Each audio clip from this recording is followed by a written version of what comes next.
नमस्कार। Education 360 degree में आप लोगों का हार्दिक स्वागत है।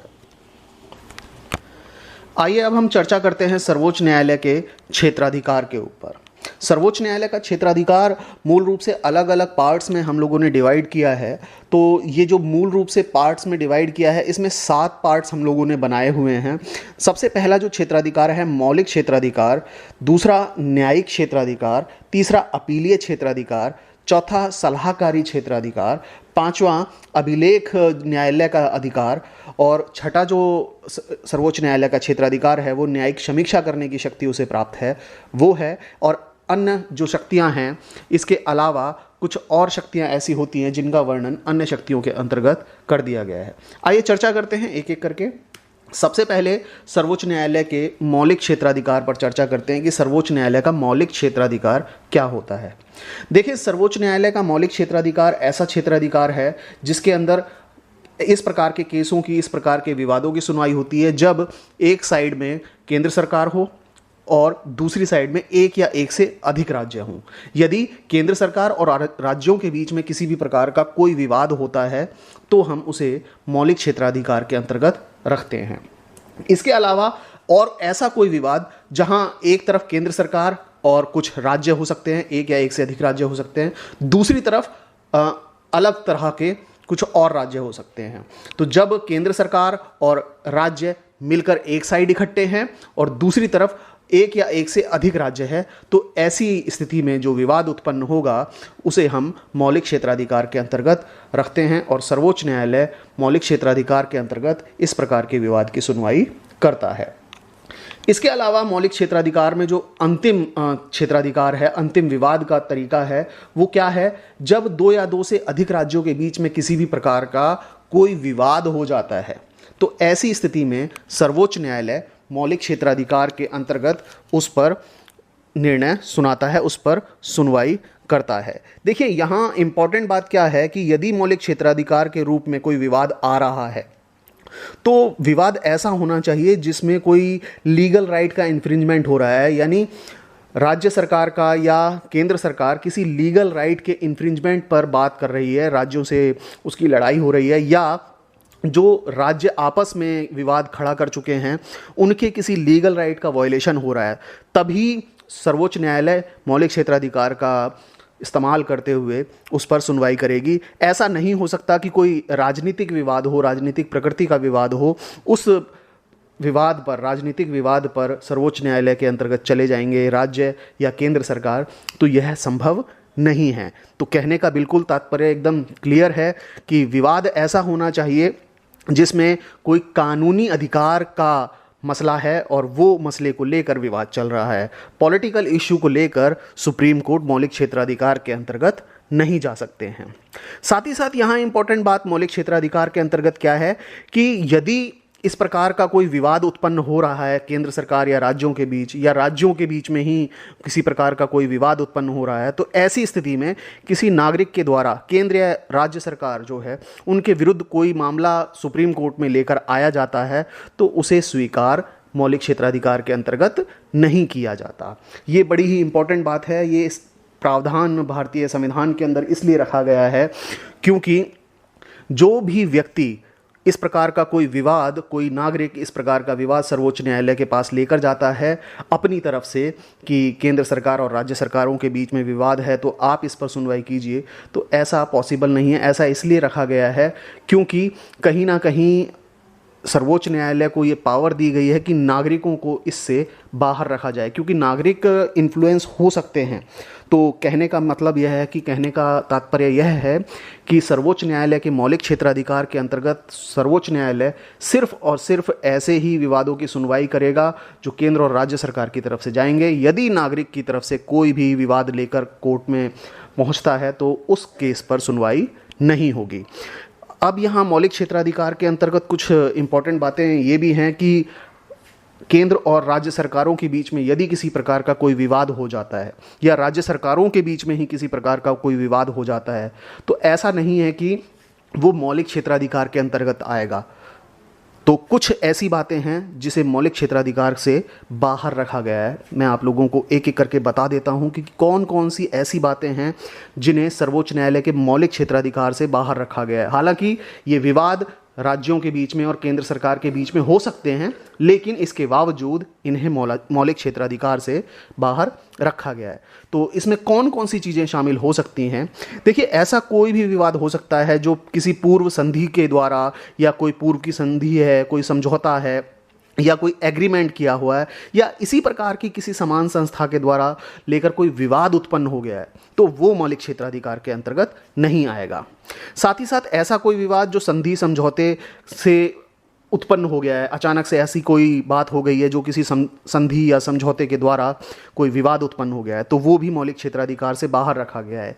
इसके अलावा अंतर्राज्यीय जल जो विवाद है वो सर्वोच्च न्यायालय के मौलिक क्षेत्राधिकार से बाहर रखा गया है। अंतर्राज्यीय जल विवाद सर्वोच्च न्यायालय के मौलिक क्षेत्राधिकार के अंतर्गत नहीं आता है। साथ ही साथ वित्त आयोग के संदर्भ के जो मामले हैं उन्हें भी मौलिक क्षेत्राधिकार से बाहर रखा गया है।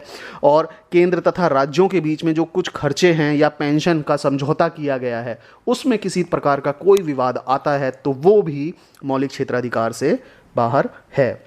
साथ ही साथ केंद्र और राज्य सरकारों के बीच में वाणिज्यिक प्रकृति वाला कोई साधारण सा विवाद आ जाता है तो वो भी मौलिक क्षेत्राधिकार से बाहर है, उसकी सुनवाई मौलिक क्षेत्राधिकार के अंतर्गत नहीं हो सकती।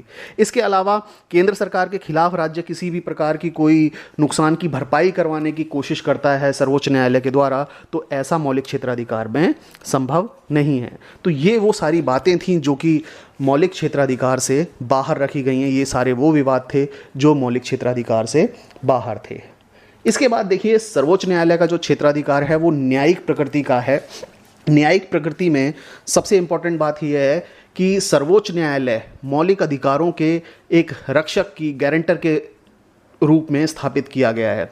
सर्वोच्च न्यायालय संविधान में नागरिकों के जो मौलिक अधिकार हैं उसके अधिकारों की रक्षा करने वाला ऐसा संस्थान है जो नागरिकों के मौलिक अधिकारों की रक्षा करता है। तो सर्वोच्च न्यायालय का जो न्यायिक क्षेत्राधिकार है, इसमें सर्वोच्च न्यायालय नागरिकों के मौलिक अधिकारों की रक्षा करता है और ये गारंटी देता है कि यदि किसी व्यक्ति के मौलिक अधिकारों का हनन होता है तो वो डायरेक्ट सुप्रीम कोर्ट का दरवाज़ा खटखटा सकता है। इसके बाद सर्वोच्च न्यायालय का जो क्षेत्राधिकार है उसका विस्तार अपीलीय क्षेत्राधिकार तक पहुंच गया है। अपीलीय क्षेत्राधिकार के अंतर्गत 3 अलग अलग बातें हैं, 3 अलग अलग तरह की अपीलें की जा सकती हैं। पहली अपील की जा सकती है किसी संवैधानिक मुद्दे पर, दूसरी अपील किसी दीवानी मुकदमे पर की जा सकती है सर्वोच्च न्यायालय में, और तीसरे प्रकार की अपील किसी आपराधिक केस पर अपील की जा सकती है सर्वोच्च न्यायालय में। इन तीनों पर एक एक करके चर्चा करते हैं। सबसे पहले हम बात करते हैं कि संवैधानिक मामलों पर सर्वोच्च न्यायालय का अपीलीय जो क्षेत्राधिकार है वो क्या है।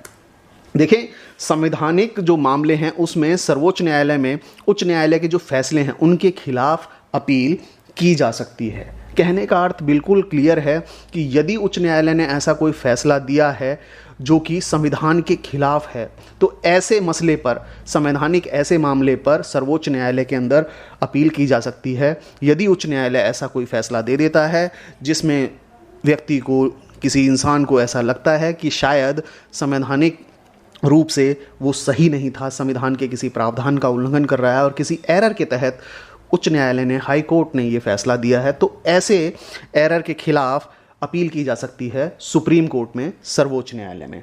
तो ये संविधान के अंतर्गत भारतीय सर्वोच्च न्यायालय का क्षेत्राधिकार है जो अपीलीय क्षेत्राधिकार के अंतर्गत संवैधानिक मामलों को अपील की जा सकती है।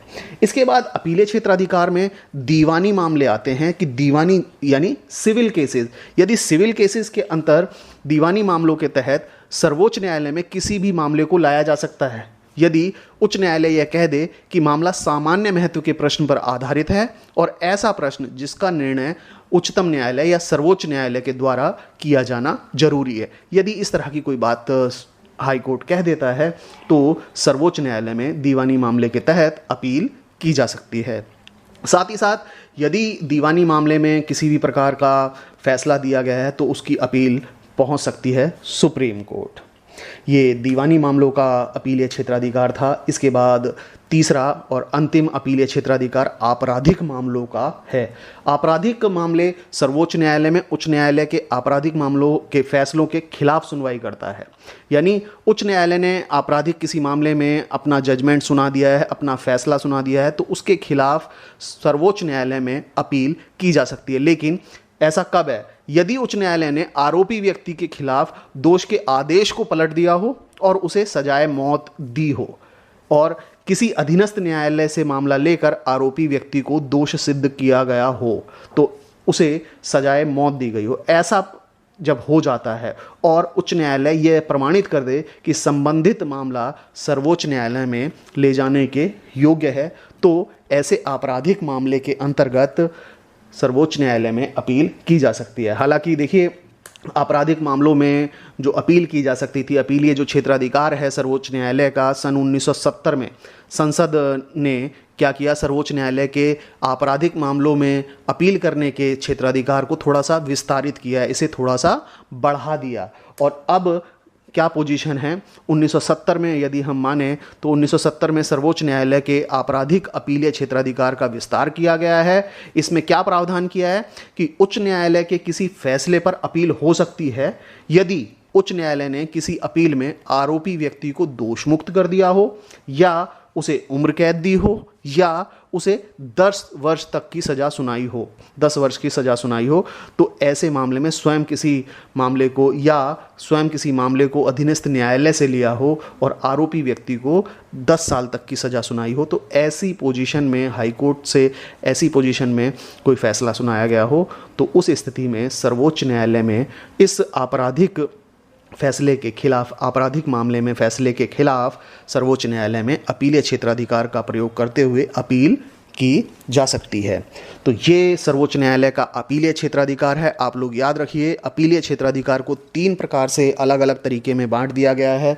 सबसे पहले संवैधानिक, फिर दीवानी, फिर आपराधिक यानी फौजदारी मामले। इन तीनों ही प्रकार के मामलों में सर्वोच्च न्यायालय में अपील संभव है और अपील की जा सकती है।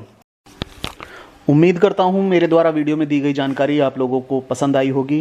यदि मेरे द्वारा वीडियो में दी गई जानकारी आपको पसंद आई है तो मुझे कमेंट कर बताएं।